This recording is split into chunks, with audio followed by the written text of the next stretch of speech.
Olá, obrigado a você que nos acompanha em mais um episódio do Léo Santos Podcast, um lugar onde fala sobre carreira, negócio, empreendedorismo e todos os temas relacionados ao que nós estamos buscando no nosso dia a dia, que é o crescimento. E hoje nós temos um convidado mega especial, que é o Tadeu Ferreira. O Tadeu, ele é um dos sócios de um dos principais escritórios jurídicos nos Estados Unidos, atuantes na área voltada à obtenção de vistos e imigração. Então eu quero dar as boas-vindas ao Tadeu por vir de tão longe para ser entrevistado, compartilhar um pouquinho sobre os temas relacionados à imigração, que é um tema tão importante, né? Tantas pessoas, especialmente brasileiras, têm o desejo, tão sonhado, desejo de morar nos Estados Unidos, mas precisa fazer isso da maneira adequada. Então, ter você aqui, que é um profissional extremamente experiente, conhecedor e que já ajudou centenas de pessoas a fazer isso da maneira adequada, é uma honra. Obrigado pela sua disponibilidade. Obrigado pelo convite. Fico feliz em poder compartilhar essa informação importante com seus telespectadores. Então, eu estou aqui para responder quaisquer dúvidas que tenham sobre esse assunto. Obrigado. Boa. O Tadeu é sócio do Lif Ferreira Araújo, que é um escritório jurídico extremamente conceituado. Vou deixar aqui na tela para vocês conhecerem. Tem um QR Code, aí vocês conseguem ir até o site para conhecer a estrutura de um escritório que é tão importante. Mas eu queria já começar com perguntas, que eu não quero perder tempo com propagandas. Eu queria conhecer um pouco mais, né, Tadeu? A gente sempre teve aqui no Brasil pessoas querendo ir para os Estados Unidos. Não só para lazer, porque é a terra tão desejada, mas especialmente para morar. E tem um conjunto de pessoas que, mesmo com recursos, acaba fazendo isso de maneira errada, e as pessoas que são assessoradas, né, por profissionais como você, acabam fazendo isso da maneira certa, que é o correto mesmo, para não ter problemas com a legislação, tanto brasileira, mas além disso, mais importante, com a legislação americana. E aí eu já queria deixar a principal pergunta aqui, que é uma coisa que eu vejo muito no dia a dia, né? Empresários bem-sucedidos que investiram energia, tempo e recursos para construir seus negócios aqui no Brasil, mas seus filhos tiveram boa educação, muitas vezes em escolas de alto nível, alguns até escolas com ensino americano. E aí o filho faz ali seu tão desejado 18 anos e quer voar, quer ter experiência de morar nos Estados Unidos e cursar a faculdade nos Estados Unidos. Nesse momento, o empresário pensa, o que eu faço? Né? Qual seria o melhor caminho para esse empresário que quer dar um futuro americano para o filho, já que é o desejo dele, e ele tem recursos para isso? Qual seria o passo adequado para que ele faça isso de acordo com as regras americanas, sem que ele tenha nenhum problema legal? Bom, normalmente é importante ter uma conversa com o advogado para entender se é uma solução só para o jovem ou algo para a família como um todo. E às vezes não. Você sempre deve considerar as implicações de curto, médio e longo prazo. Então, é possível você achar uma solução para toda a família que permite a flexibilidade de parte da família ficar no Brasil no momento imediato, imigrar mais para frente, porém já adiantar a imigração de um jovem que queira estudar nos Estados Unidos e possivelmente trabalhar também, porque os nossos clientes em situações parecidas é muito comum, eu vejo, infelizmente, é uma dor muito grande dos jovens que têm um visto F1 de estudante, que estão fazendo faculdade nos Estados Unidos e querem fazer um estágio, ou até mesmo trabalhar, ganhar experiência. São muito limitadas as opções, infelizmente. Opções imigratórias, elas são divididas em processos de família, e aí é cônjuge ou pai passando para filho, mas aí é quando alguém da família já tem um green card, já tem uma cidadania americana. Os outros processos são através de habilidades, que são para pessoas que se destacam na área, muitos anos de experiência, alguém que possa trazer algo importante para os Estados Unidos, algo de interesse para os Estados Unidos. E aí, finalmente, investimento. Então, um jovem não tem, infelizmente, um caminho muito fácil para imigrar para os Estados Unidos, mesmo que ele possa obter um F1 facilmente. Se ele se matricular numa faculdade americana, emite o formulário I-20, aplica o F1, isso é muito tranquilo. Mas o segundo passo que é diferente, aí a gente consulta com famílias que, é exatamente como você falou, já investiram tanto na educação, em escolas particulares, escolas caras, pagando uma faculdade americana, sustentando o filho ou a filha nos Estados Unidos, porque eles não podem trabalhar. Então você acaba investindo tanto e no final, se ele não tiver como dar esse segundo passo para permanecer nos Estados Unidos, acaba tendo que voltar. Então é uma situação muito, muito infeliz, né? Muito triste. E existem opções para isso, né? Se o jovem consegue um patrocínio, que é difícil, mas possível, pode aplicar um visto de trabalho chamado H-1B, mas é um visto vinculado a uma empresa. Então ele depende dessa vaga de trabalho e depende dessa empresa para poder continuar nos Estados Unidos. E aí existe o EB5, que é um visto de investidor para a Green Card. É um valor importante, né? São hoje $800 mil, mas pode ser usado como uma solução para toda a família, porque como algumas pessoas podem ver isso, é da seguinte forma: você faz nem uma doação, muitos fazem um empréstimo para o filho, para evitar o ITCMD, faz um empréstimo para o filho ou para a filha. Esse jovem, então, faz o Green Card, consegue Green Card através desse investimento. Depois de 5 anos de Green Card, se torna cidadão. E um cidadão americano pode patrocinar um Green Card para os pais. E é um processo rápido, processo barato e simples de fazer. Então, talvez o pai ou a mãe não esteja pronto para imigrar no momento, mas, naturalmente, eu falo como pai, né? Se você está mandando seus filhos para fora, é muito provável que um dia você queira ir também. Então, você consegue já colocar um pé nos Estados Unidos, mas já adiantar a vida dos seus filhos. Legal. Né? Já adiantar a filha e a vida e permitir que eles não só fiquem nos Estados Unidos, mas possam competir para oportunidades em situação igual com os americanos. Impressionante a dificuldade, infelizmente, que esses jovens têm para conseguir uma vaga de trabalho nos Estados Unidos sem um patrocínio. Eu fico imaginando o jovem adulto que teve a oportunidade de estudar nos Estados Unidos de maneira legal, mas ele não tem permissão para viver lá depois disso ou trabalhar. E aí ele tendo que voltar para o país de origem, né? Claro, nós somos brasileiros, mas eu suponho que isso aconteça para qualquer outro país, né? As regras são muito semelhantes, eu Sim, imagino. são iguais. Então, poxa, Iguais. e aí a frustração é gigante, ele ter toda a formação, preparação, mas não poder competir de igual para igual, porque ele não tem acesso a essas opções. Então, de fato, deve ser frustrante. Agora, interessante o EB5, pelo que você comentou, porque ele engloba a família inteira. E aí, mesmo que os pais eventualmente não estejam prontos para aquele momento fazer a migração, ele já deixa preparado o caminho para o filho, né? Sim, você pode fazer um EB5 para uma família, né? Então, pai, mãe, filhos menores de 21 anos, você poderia fazer um investimento só para todos. Mas, dependendo da estratégia, é possível também fazer para um filho, uma filha que queira fazer medicina, fazer outra coisa nos Estados Unidos, podendo puxar o resto da família mais para frente. Então, você tendo a informação, eu acho que é sempre a coisa mais importante, você ter a informação, você consegue, então, mapear ou fazer um planejamento que envolve não só as preferências, os desejos, os sonhos, mas também obrigações profissionais, tributárias, né? Porque, obviamente, uma decisão muito grande envolve todos essas diferentes áreas da vida da pessoa. Então, coisa que você deve fazer com calma, deve fazer bem orientado, com expectativas realistas, é muito importante também, mas existem muitas opções, dependendo das circunstâncias da família, do pai, da mãe, financeira, etc. Legal, é um contexto muito profundo a ser analisado. Não é uma decisão simples como a de comprar um refrigerante, é uma decisão de um baita de um investimento, leva tempo e requer cuidados. E um dos cuidados, que aí eu devolvo a você, é o fato de você ter um bom advogado lá nos Estados Unidos para te apoiar. E aí entra a tua experiência, né?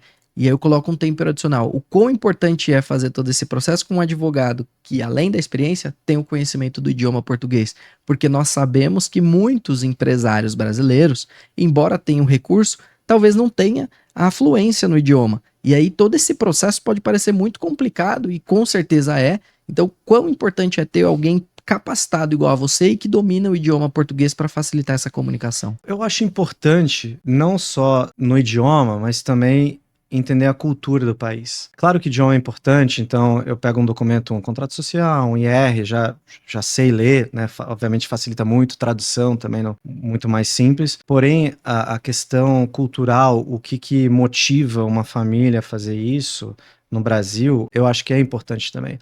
Mas talvez a questão mais importante não seja nenhuma dessas coisas, mas o fato de você, independente de pegar um advogado que fale português, você pegar um advogado sério. Porque essa área de imigração, infelizmente, está saturada de pessoas que não fazem um trabalho ético, muitos que sequer são advogados. Às vezes a pessoa contrata sem nem saber se é um advogado ou não, e essas pessoas acabam prejudicando os clientes. Então, isso é muito importante, você fazer a diligência da pessoa que vai representar você nos Estados Unidos num processo tão importante que tem implicações enormes. Até, enfim, se você der um passo errado, fazer uma coisa errada, isso pode prejudicar um visto de turista, pode acabar impedindo você de visitar os Estados Unidos ou de fazer um turismo nos Estados Unidos. Infelizmente, a gente vê muito isso agora com o visto F1 de estudante, que muitas famílias acabaram abusando o visto F1 e fazendo curso de inglês que não eram muito sérios. E agora, na verdade agora não, de uns 2 anos para cá, o consulado americano no Brasil veio não só recusando a extensão desses vistos, mas cancelando o visto de turismo de famílias inteiras. Nossa. Então, pessoas que durante a pandemia foram para os Estados Unidos, fizeram um curso de inglês, o marido fez, a esposa fez, a família toda morando lá, tem um incentivo tributário, incentivo não, né? Tem uma exceção tributária que você não paga imposto quando você tem um F1 durante 5 anos. Então, as pessoas infelizmente abusaram um pouco dessas vantagens e de 2 anos para cá, a gente vem vendo o resultado disso. Cancelamento de vistos, pegando pessoas de surpresa, e você ter um visto cancelado ou recusado é um desafio muito grande para você consertar depois. Então, por isso é importante consultar, mesmo que você esteja pensando em fazer daqui a muito tempo, né, no futuro, é importante você consultar agora para você se programar, ter expectativas realistas, poder dar os passos certos. Não é vender facilidades, né? Pelo contrário, é muito complexo, tem que ser feito de forma séria e bem feito. Então, a escolha do profissional é absolutamente fundamental, né, para o resultado. Então, eu acho que isso é um fator que mais influencia, provavelmente. Concordo com você, porque de fato o sonho americano já foi muito maior no passado, mas ainda continua sendo, porque é uma grande potência, é um país de primeiro mundo e que tem inúmeros benefícios para quem vive lá. E aí eu imagino que isso se torna um negócio, especialmente para fraudadores, né? Para pessoas que se passam ali por especialistas em fazer esse sonho americano se tornar realidade, mas na realidade nada passa do que ali uma grande mentira. Então, ter esse cuidado é fundamental, concordo com você. Sim. E aí é por isso que o Leaf Ferreira Araújo se torna uma opção muito interessante, porque vocês têm anos de história já consolidada. Quase 30 anos já. Quase 30 anos, reputação, muitos casos com brasileiros. Então, essas referências de sucesso causam ali um impacto positivo e necessário para as pessoas darem esse passo tão importante, né? E aí eu queria também tirar uma dúvida. Você é americano, né? Mora lá mais tempo lá do que aqui, né? Nasci no Brasil, mas sou cidadão americano já Cidadão americano há muitos anos. Você, comparando Brasil e Estados Unidos, quais seriam os principais pontos que você hoje vive, que você fala, olha, eu amo o Brasil, mas esses pontos são muito importantes, porque às vezes as pessoas ainda têm ali 51% de vontade de morar no Brasil e 49% de ir para os Estados Unidos, e alguns benefícios claros de quem vive lá pode chamar a atenção. Quais você elencaria? Olha, eu acho que segurança, obviamente, é uma delas. A gente vê muitas vezes quando a pessoa sofre um trauma na família ou próximo, acaba se assustando e querendo adiantar ou simplesmente migrar. Mas eu acho que também estabilidade econômica do país em si, né? Estados Unidos, você tem uma previsão do que, talvez não do ano que vem, mas de 10 anos, sim. Muito mais previsível do que no Brasil, que às vezes é um passo para frente e 2 para trás. A estabilidade aqui, de fato, ela é bem relevante, né? Sinceramente, uma das coisas que mais segura o brasileiro é a questão tributária. Especialmente o pessoal com patrimônio elevado, muitas vezes uma parte relevante da sua fonte de renda é dividendo, lucro, que aqui, na física, pelo menos, você não paga imposto, você paga imposto de tudo quanto é outra forma, mas não na física, e nos Estados Unidos, sim. Mas, havendo uma mudança nisso, já tiraria esse obstáculo. Mas essa estabilidade, essa segurança, oportunidade também para os filhos de ter uma educação, de ter enfim, uma vida, uma mente mais ampla. A gente tem feito, eu digo, minha experiência no escritório, a gente tem feito mais e mais pais fazendo para os filhos. Então o pai ou a mãe fala, bom, talvez não hoje, mas eu penso em algum dia, mas agora eu quero meu filho ou minha filha já para ir. Então, pensando nessa questão das próximas gerações, né? Então, eu acho que esse é um grande incentivo. Não, sem dúvida. Eu já ouvi falar também de empresários. Hoje tem uma onda no Brasil, até por conta da instabilidade, por questões tributárias, pessoas dizendo, dolariza seu recurso, dolariza seu dinheiro, né? E aí muitas pessoas falam, já que eu vou dolarizar, eu vou mudar para lá, vou começar a gerar negócios lá. E a minha empresa eventualmente pode ter uma unidade lá, vender lá nos Estados Unidos, um mercado gigantesco, né? Existe algum caminho para eu, jovem, que tenho uma empresa e quero abrir uma unidade lá, alguma previsão de visto que me permite morar lá, tendo um negócio?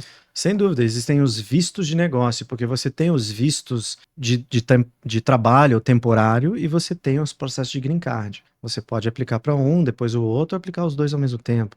Então, uma pessoa que está indo lá, não, por exemplo, a questão de estabilidade ou financeira, perdão, não financeira, mas de segurança, mas quer ir para empreender ou para uma oportunidade de trabalho, tem vistos próprios para isso.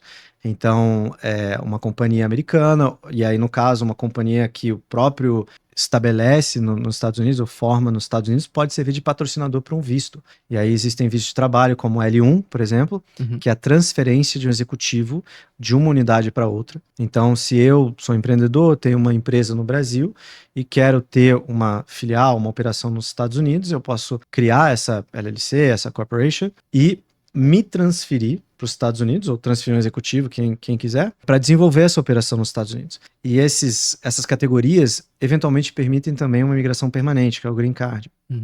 Então, existem, sem dúvida, situações onde isso faz mais sentido do que talvez fazer um investimento grande, mas aí é importante sentar, entender os critérios, entender as obrigações, né, para enfim, não iniciar um caminho que depois não vai se concretizar, né?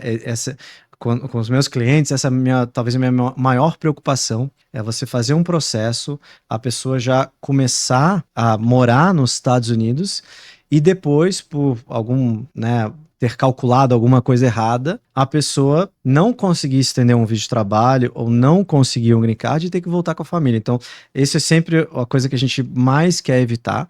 Então, por isso que eu mencionei antes, eu repito, é importante ter expectativas realistas, é importante entender quais são as obrigações, o que será exigido de você se você está fazendo um visto temporário ou até mesmo de imigrante, porque você mostra um planejamento para o governo americano que você deve tentar ao máximo concretizar.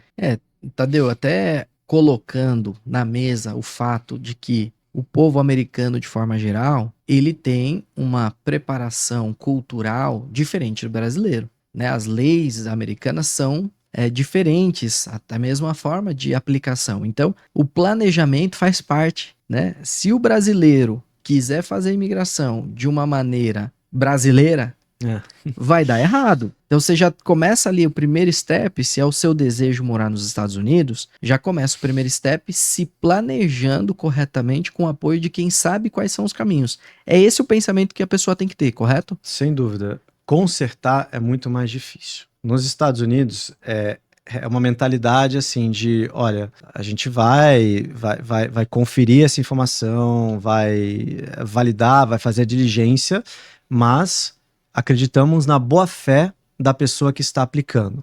Então a pessoa, dependendo do processo, do tipo de processo, vai ter que fazer uma série de declarações, apresentar uma série de documentação. Se posteriormente descobrirem que alguma coisa ali não era verdade ou não era realista, aí o resultado disso é muito negativo e pode prejudicar de forma muito, muito grave a situação de toda a família.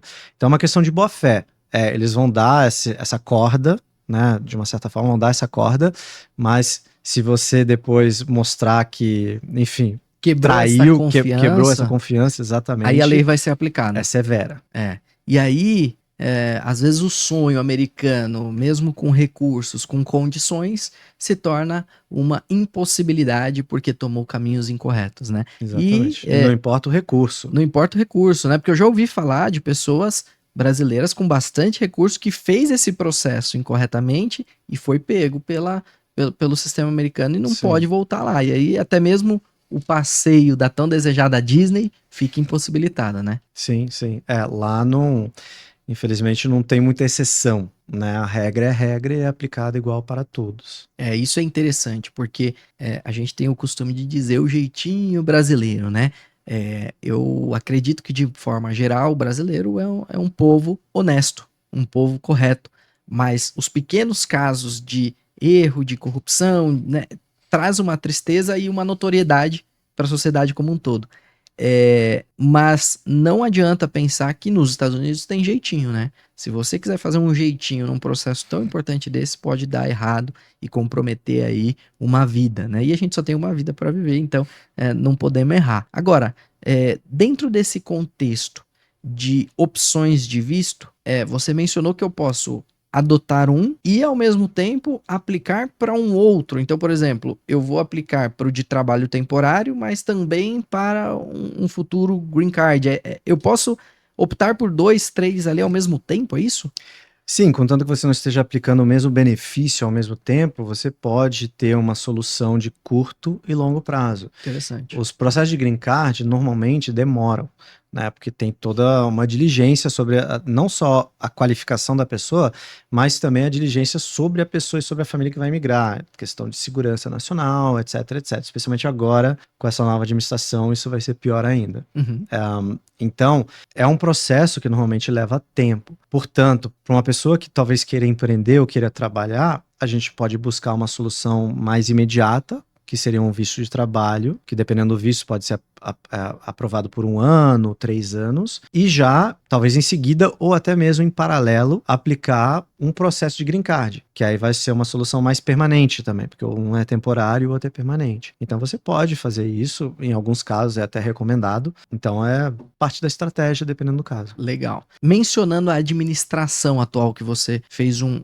pontual bem importante, com a administração atual, né, do governo Trump, nós temos ouvido muitos assuntos aqui de deportação. Obviamente que isso está relacionado a casos de pessoas que estão em situação em desacordo com a lei, né? Mas os brasileiros podem pensar: será que é o momento adequado para eu ir? Será que ele não vai barrar a minha ida?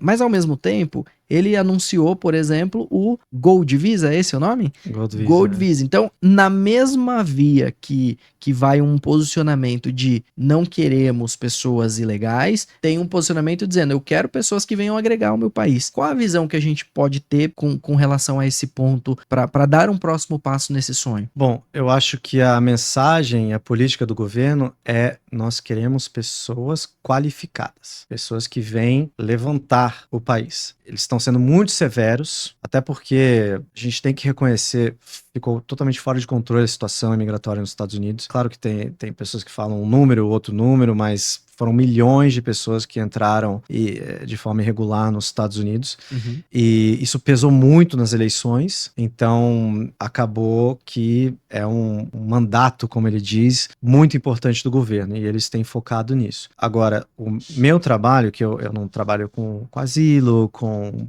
as questões de defender deportações, eu trabalho na área profissional, né? Ou seja, visto de negócios, green card de investimento, negócios profissionais. Não houve nenhuma nova legislação, por exemplo, tá? Não houve nenhuma mudança e a gente já passou por uma administração Trump no passado. Então a gente tem alguma ideia do que acontecerá ao longo dos próximos 4 anos. As regras foram as mesmas, mas a política do governo, a mentalidade mudou. Então, a gente, obviamente, teve que mudar também as nossas expectativas e a forma de trabalho para se adequar à situação. Então, eu digo no meu escritório, a gente ajustou a forma de trabalho, talvez casos que em outros tempos a gente pegaria, representaria ou teria confiança no êxito, talvez não tanto. Então, isso é muito importante para não começar um caso que pode não dá certo. Agora, sinceramente, está cedo. A gente não está vendo nenhum resultado disso agora. Tudo que o presidente Trump tem feito nos últimos meses foi focando nessa questão de deportação, de ilegais, de controlar a fronteira. A única medida que ele passou, ordem executiva, foi extreme vetting, de imigração que afeta cliente com esse perfil. Esse extreme vetting basicamente diz que os processos vão passar por como eu chamo, não é um pente fino, mas vão ser Uma analisados diligência maior. de forma mais rigorosa. Legal. Mas isso ele diz que é por questão de segurança, questão de confirmar que os fatos são verídicos. Então, a gente está preparando para isso e está também levantando, já quando a gente faz o trabalho, está já exigindo isso de nós mesmos e do cliente. Não é nada que não tenha acontecido antes. Aconteceu isso na primeira administração Trump, aconteceu a mesma coisa. Os casos foram aplicados de forma mais rigorosa. Então, as regras são as mesmas, só que você tem uma mentalidade diferente, uma política diferente. Então, né, a gente tem que ajustar. Enfim, ainda vão continuar aceitando L1 de transferência, EB5, etc. Vamos continuar fazendo, mas temos que ajustar a estratégia para continuar tendo sucesso em um cenário novo, um cenário mudado. Você mencionou o Gold Visa, foi, acho, se não me engano, 3 semanas atrás, mais ou menos, que ele fez esse anúncio de Gold Visa. Ficou de fazer um anúncio oficial especificamente sobre isso. Era para ter acontecido, acho que mais ou menos 1 semana e meia, 2 semanas atrás, ainda nada. Então, é muito especulação, a gente não sabe ainda como vai ser. A gente não sabe se substituiria o EB5 de $800 mil, ou se vão complementar. Eu acho que não, a ideia não é complementar, acho que a ideia é substituir. Porém, talvez possa, eu já estou especulando, tá? Uhum. Mas possa ser uma coisa parecida com na Grã-Bretanha, onde você investe em várias classes de ativo. Você talvez invista, né, $1 milhão em imóveis, 1 milhão em bonds, 1 milhão em, não sei, algum negócio e por aí vai. Então, ninguém sabe exatamente o que é, porém, com relação ao EB5, como foi uma coisa legislada, através de ordem executiva, o Trump não pode suspender. Não pode suspender. Isso tem que vir através de um bill do Congresso. Então tem que passar pelo Congresso, Senado e assinado pelo Executivo. Isso pode acontecer.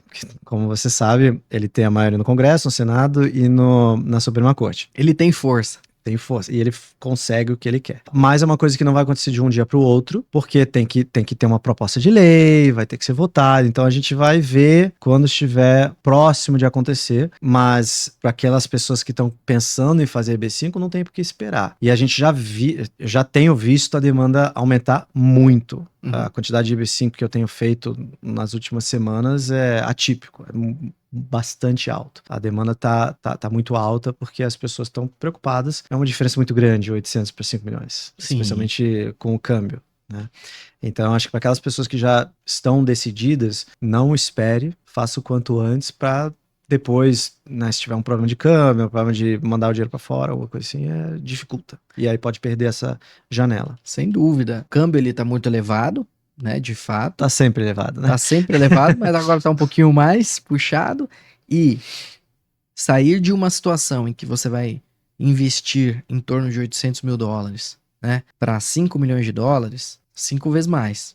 Então, é de fato um pouco mais apertado e pode até mesmo impactar a possibilidade da pessoa investir ou pensar em esperar mais um pouco. Então agora é a hora de, se é um desejo, se é um sonho e tá próximo de dar a largada no assunto, já acelerar e aplicar, né? Porque a partir do momento que aplicou, não tem nada que vai impactar, né? Aí vai seguir o rito normal. Sim, é bom que você mencionou isso. Existe uma cláusula de grandfathering que protege os investidores que já fizeram investimento de uma mudança de lei no futuro. Essa cláusula hoje vai até 2026, mas contanto que a pessoa faça o investimento antes, ou antes de qualquer mudança, será protegido, o caso será processado, julgado e o green card obtido. Então, isso dá uma estabilidade, uma previsibilidade importante, porque, afinal, 800 também é um valor muito importante, mas você sabe que eu fazendo investimento, aplicando o processo, eu estarei protegido de qualquer alteração no futuro. Sem dúvida, $800.000 hoje seria algo em torno de uns 5 milhões de reais. Então não é Bastante dinheiro. um valor pequeno, é um valor alto, sem contar o investimento com assessores, advogados, com os especialistas para conduzir o processo, que isso é muito importante e eu suponho que ao longo desse processo você tem ali minimamente algumas viagens aos Estados Unidos para fazer alguma questão burocrática ou até mesmo a ambientação, porque afinal de contas você está aplicando porque você tem o desejo de morar lá fora. Então, você precisa conhecer o bairro que você deseja morar, ver casas, escolas. É bem por aí? Exatamente. É uma pessoa que já está com a decisão mais madura, assim, vamos dizer. É um visto, perdão, é um green card. Então, uma coisa é um passo que você geralmente não tem intenção de desfazer. Mas tem pessoas que fazem, como eu disse, pensando nos filhos, fazem para a família toda, então o pai ou a mãe fazem, passam para os filhos, né? Ou seja, todo mundo é incluído ao mesmo tempo, mas posteriormente o pai ou a mãe ou os dois acabam entregando o green card e deixam para os filhos. Isso é possível também. Então não é uma cidadania que você meio que está se comprometendo para sempre. Você pode entregar o green card. E é raro, mas acontece. Já fizemos muitos. Mas de fato é uma coisa que você tem que fazer, tem que ponderar, estar seguro na decisão pelo valor que você vai investir e todo o planejamento que você tem que fazer, né? Logístico e tudo. Sem dúvida. E para quem nos assiste, né, tem pessoas variadas, mas o nosso público, né, você que está nos assistindo, pode ser um estagiário hoje ou pode ser um grande empresário. É importante esse conteúdo para todos vocês. Se você já está no momento e é seu sonho, dê o próximo passo. Vá atrás das informações adequadas, do assessor adequado e comece a organizar isso. Agora, se você ainda está no início de carreira, se você ainda está se preparando ou ainda não tem esse recurso, é importante você saber o quanto precisa, pelo menos hoje, e qual é a etapa a ser seguida para você realizar isso da maneira correta, em compliance com a legislação. Porque muitas vezes a pessoa pode pensar, nossa, 5 milhões de reais, eu ainda não tenho isso, mas você não sabe o dia de amanhã, pode vir uma herança, pode vir um crescimento em 5, 10 anos na sua carreira. E muitas pessoas que eu conheço têm o sonho de morar fora. Pela educação, pelos benefícios, pela segurança, pelo contexto mesmo. Então, mesmo que seja algo futuro, tem que se preparar agora, né? Tem que estar ciente dessas regras, né, Tadeu? Exatamente. Eu queria tirar uma dúvida que muitas pessoas brasileiras, mesmo sem o sonho de morar nos Estados Unidos, quer mandar o filho. E às vezes o IB5 não é o caminho para ela. E você, no início, comentou que o governo dos Estados Unidos ficou mais atento ao visto de estudante. O fato deles ficarem mais atentos e talvez fazerem uma diligência maior não impossibilita a pessoa a fazer a aplicação da maneira correta, certo? Correto. E na verdade, onde nós estamos vendo esses problemas é quando uma família inteira, ou seja, pai, mãe, filhos menores de idade, fazem uma semi-imigração para os Estados Unidos baseado num F1 de inglês, por exemplo. Eu vou te falar, é engraçado. Inglês, fotografia e culinária. É o que é o mais visado, porque geralmente é uma coisa que eles consideram um pouco mais fácil, um pouco mais tranquilo de fazer. Então, uma família inteira basicamente antecipa sua imigração para os Estados Unidos através de um visto com um curso que é um pouco mais relaxado. Então, o inglês talvez que faça 2 dias presencial na semana, alguma coisa assim, ou alguns que até nem fazem, sabe? Infelizmente tem muita fraude nessa área. Então, o consulado identificou isso e é uma das políticas do consulado agora de recusar esses vistos e cancelar também. Agora, para um jovem que vai fazer uma faculdade, um bacharel, um mestrado, é totalmente diferente. Isso daí é uma coisa que você chega lá, uma coisa séria, uma coisa que você obviamente demonstra que é para poder crescer profissionalmente, e nesses casos não tem qualquer preocupação de ter dificuldade ou problema, fazendo corretamente e bem feito. Legal, interessante isso para trazer segurança para quem eventualmente quer cursar uma universidade, fazer aí um trabalho mais realístico, né, correto. Agora me diz uma coisa, dentre todas as opções de visto, né, existe um aí direcionado para as pessoas que, eu vou usar aqui os super inteligentes, eu não sei se esse é o termo correto, né? Poxa, eu sou um Einstein da computação, o que que eu posso fazer diante desse conhecimento? Porque às vezes lá nos Estados Unidos pode ser muito bem mais aproveitado ou remunerado, o impacto pode ser maior. Existe algum caminho para essa pessoa que tem um conhecimento específico? Sem dúvida, existem os processos que eles chamam de habilidades. Então, tem diferentes categorias de vistos de habilidade, seja temporário, que seria, no caso, um O1 de habilidade extraordinária temporário, ou EB1, habilidade extraordinária para Green Card, ou EB2, interesse nacional. Cada um tem os seus critérios que são aplicados. Então, uma pessoa que já ganhou prêmios, uma pessoa que apareceu na mídia dando entrevista, sendo citada, sendo celebrada, uma pessoa que talvez tenha participado de associações importantes, influentes no seu setor. Esses critérios são usados para determinar se uma pessoa é extraordinária ou, no caso do EB2, NW, excepcional. Eu gosto muito do EB1 e o O1, que são extraordinários, porque eles aplicam critérios objetivos. Então você consegue ter uma previsibilidade de sucesso maior, porque você vai lá e faz quase um checklist, né, de tudo que a pessoa tem, que objetivo é muito interessante. O EB2 é mais subjetivo, então a gente ainda tem muito sucesso, mas é um processo mais subjetivo. Então, uma pessoa que talvez possa qualificar para os dois, certamente eu faria EB1, certamente. E também, infelizmente, o que tem acontecido com o EB2 é muita fraude, muito abuso, predominantemente brasileiro, infelizmente. Nossa, né? Que bênção. Então, aqui no Brasil, acabou criando assim quase um mercado negro de EB2, vendendo facilidade, como se fosse um processo muito simples de fazer, onde eles falam: você tem um mestrado, você é mais qualificado que 98% de todos os americanos, então você está no interesse nacional. Ou você tem 10 anos de experiência, você está no interesse nacional. Na verdade, esses são critérios mínimos para você poder aplicar, não para você ter o visto concedido ou a aprovação concedida. Isso daí é o mínimo do mínimo. No interesse nacional, né, porque é chamado National Interest Waiver, que é uma isenção de uma vaga de trabalho porque você está no interesse nacional, você não só tem que demonstrar que você é destacado na sua área, e aí não precisa chegar a um nível de extraordinário, porém excepcional, que ainda é exigente.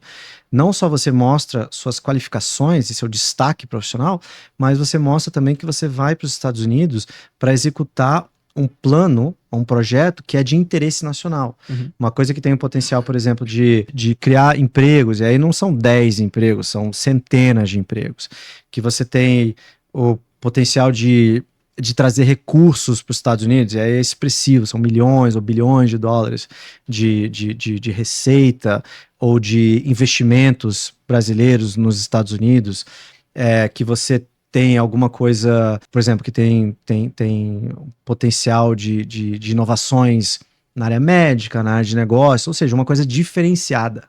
E não só que você vai abrir um comércio. Isso não vai ganhar. Antigamente, o número de petições era muito menor, então a taxa de aprovação era mais alta. Agora, ficou muito mais desafiador o EB2, porque o número de aplicações aumentou muito justamente por essa razão. Que tem pessoas que estão simplesmente falando: se você tem um bacharel, não, se você tem um mestrado ou 10 anos de experiência progressiva, a gente faz um EB2 para você. E agora a gente está vendo o número de recusas aumentando, a taxa de recusa de um EB2 brasileiro é o mais alto, porque, infelizmente, tem muita fraude, muitas pessoas que estão forjando documentos, muitas pessoas que estão fazendo aplicações de casos que claramente não qualificam. Isso está prejudicando muito. E, além de tudo isso, essa demanda que cresceu muito num espaço curto de tempo acabou criando uma fila de espera para essa categoria, porque todos os vistos, visto de imigrante, ou seja, todo green card, ele tem uma cota. Então, de negócio, você tem EB1, 2, 3, 4 e 5. EB é de Employment Based, baseado em profissão do trabalho. Cada um tem uma cota. Então, quando ele atinge essa cota, ele cria uma fila de espera. O EB2 hoje tem uma fila de espera de quase 2 anos. E antigamente não tinha fila de espera. Ou raramente atingia essa cota anual. Geralmente atingia no final do ano, que eles contam o ano fiscal, que Uhum. termina no final de setembro, né? Mas já há aproximadamente 3 anos, a gente tem uma fila de espera de EB2 que só vem crescendo. Então, para aquela pessoa que quer imigrar através de EB2, agora tem que se programar 3 anos para frente, ou talvez até mais agora com as novas medidas dessa administração, porque vai ter mais diligência, vai ser tudo um pouco mais demorado, os prazos vão ficar mais longos. Então, infelizmente, o EB2 ainda é uma opção interessante, mas talvez naquela estratégia que eu falei antes, talvez a pessoa que queira fazer EB2 ou qualifica para o EB2, talvez tenha que buscar um visto temporário para poder imigrar para os Estados Unidos, para poder começar a desenvolver o seu negócio nos Estados Unidos, ou empreender nos Estados Unidos, enquanto aguarda na fila de espera do EB2. Legal. Tadeu, a gente tá chegando no final do nosso bate-papo, e aí eu queria deixar aqui um contexto que tem muito no Brasil, né? Quando a gente se interessa por algo, você sabe bem, a gente vai tomar um cafezinho junto. E ninguém que quer eventualmente dar um passo dessa natureza vai fazer isso sem ir aos Estados Unidos. Você está localizado em Miami, certo? Isso. Então, se a pessoa que nos assiste quiser compreender um pouco mais, estiver lá, ele pode marcar com você um encontro, um cafezinho, né? Lá é um cafezão, né? Não, tem o expresso também, eu tomo um expresso. Mas claro, meu escritório fica em Miami, fica ali do lado de Brickell, que é bem localizado ali no centro comercial. A gente tem uma equipe, então além de mim, tem outros advogados lá no escritório que são advogados brasileiros e americanos. Eu sou só advogado nos Estados Unidos, saí do Brasil com 18 anos. Então a gente consegue atender muito bem. Até quando eu tô aqui viajando, eu tenho pessoas lá para atender. Eu venho para o Brasil com uma certa frequência, né? Então, feliz de fazer reuniões aqui. Mas também hoje em dia tem o Zoom, Sim. né? Eu acho importante o Zoom para você fazer um face-to-face. Eu acho que é uma decisão muito importante. Você tem que saber com quem você está lidando. Até eu gosto de ver meu cliente, saber com quem eu estou lidando, porque eu também faço a diligência do meu cliente. A gente pega caso que a gente acredita que a gente possa ganhar. Eu não tenho o menor interesse em pegar um caso que eu não acredito que eu possa ganhar, porque é ruim para o cliente e para mim também. Sim, você né? tem uma reputação. Exato. O escritório tem quase 30 anos, eu estou nesse escritório há acho que 16 anos, mais ou menos. Então eu penso longo prazo. Né, infelizmente, um caso ruim pode desfazer o bom trabalho que você faz há muitos anos, ou de 100 casos de sucesso. Então a gente trabalha dessa forma, meus sócios pensam da mesma forma, por isso que a gente está junto há tanto tempo. E eu acho fundamental para passar segurança para o brasileiro, fazer uma forma ética. Infelizmente tem muitos que não fazem isso, que se aproveitam que a pessoa está fazendo uma decisão emocional, faz aquele deixa comigo. Eu gosto de um cliente que participa do processo, que se informa, que eu posso demonstrar como a pessoa qualifica para que ela esteja segura também. Fica um processo muito melhor para todos. Então isso é muito importante para a pessoa participar do processo, entender quais são os critérios e não aquele deixa comigo que eu dou um jeito, entendeu? Eu te aviso quando tá pronto e pronto. Tem alguns que nem sabem quem que é o advogado que está fazendo o processo, contratam um serviço qualquer, que é uma consultoria, não sabe quem que está representando, não sabe quem que está fazendo o processo. Eu acho impressionante, chocante como... E arriscado. Arriscado, claro, e tem muito disso, infelizmente. Tem muito disso, porque as pessoas muitas vezes estão tomando uma decisão emocional, uma decisão pessoal. Tem muita gente que se aproveita disso. Falcatrua tem em todo lugar. A gente, toda a área. Né, em toda a área. Com certeza. As precauções necessárias já foram compartilhadas aqui, e é isso que quem nos assiste, que eventualmente tem esse sonho, ou conhece alguém que tem esse sonho, tem que compartilhar. Porque o engajamento necessário não é só por parte do advogado ou dos assessores que estão conduzindo o processo, mas especialmente do interessado em fazer essa mudança, né? Precisa saber quem está conduzindo cada etapa, o porquê, e aí eventualmente entra lá num de excepcionalidade e a pessoa nem é excepcional. E como é que você vai, né? Você não sabia nem que era seu advogado. Então, assim, como é que você entrou num excepcional? Porque, de fato, pelo que você falou, o excepcional não é o cara que fez ali uma formação acadêmica mais profunda. Ele tem que ser excepcional. Excepcional, tem que impactar de verdade, mano. E às vezes a gente pode ter a sensação de que nós somos. Para os nossos pais, nós somos, sempre seremos, né? Lindos, mas quando você olha para que um país, uma nação, e talvez a nação, a mais potente do mundo, olhe você como atraente para viver lá, você tem que ter de fato um impacto muito grande para então entrar nessa opção, né? Exatamente. Tem que fazer um processo muito bem feito, um processo realista, um processo muito bem documentado. Não adianta, não é uma coisa que a gente vê muito, por exemplo, com o EB2, um processo que depende puramente de testemunho, de carta, e carta você pode colocar qualquer coisa, Sim. né? Falta documentação que comprova os fatos que essas cartas estão apresentando, e às vezes pega e vê, o caso foi negado, aí vem, me procura, eu olho, eu falo, poxa, tem nada que a gente pode fazer, né? Você deveria talvez ter feito outro tipo de processo, mas aí já, infelizmente, tarde demais. Isso é triste. Mas eu acredito que com esse bate-papo já vai trazer muita instrução para quem nos assiste, vai abrir os olhos de quem eventualmente está com essa decisão pronta para ser tomada, e eu espero que muitos deles conversem com você, busquem informação e possam de verdade entender toda a particularidade de um processo tão relevante desse. E eu quero te agradecer, Tadeu, por você gentilmente encontrar um espaço aí na sua agenda para vir aqui conversar com a gente, né? De tempos em tempos você vem ao Brasil, visitar seus clientes, né? Fazer eventos e disponibilizou um pedacinho dessa sua agenda aí. Amanhã você já tá voltando, né? Deve estar com saudade amanhã da tá família, voltando. né? Mas espero que a gente se encontre de novo em breve. Com certeza. E muito obrigado mais uma vez por você compartilhar aí esse conhecimento tão importante conosco, tá bom? Obrigado a você pelo convite, gostei bastante. Obrigado. Um abraço.